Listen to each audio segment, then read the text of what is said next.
Доколку Тино би дипломирал во Бугарија, каков актер би бил? Па сигурно... Што? Пантомимичар. Ама Атанас рече, не Тино. Мислев добро.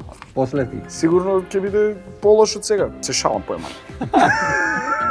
Доколку Атанас би дипломирал на ЕСРА, каков актер би бил? Никаков. За никаде би бил. Кај сега сум за ништо, па замислише да се дипломира.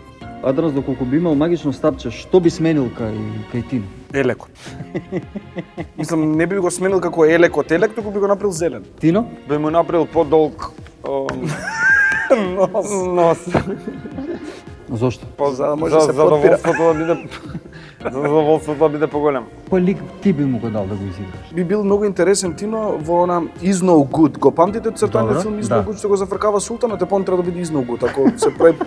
Ако правам проект кога станам режисер во театар за деца и младинци, ако правам представа за помлади, ќе го прави Is No Good. А знаеш кој е Султанот? Султанот Тања Кочовска.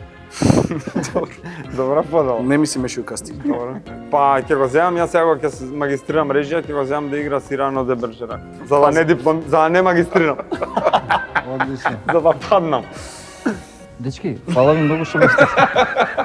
Со Атанас и Тино се гледаме наредна епизода. Чао.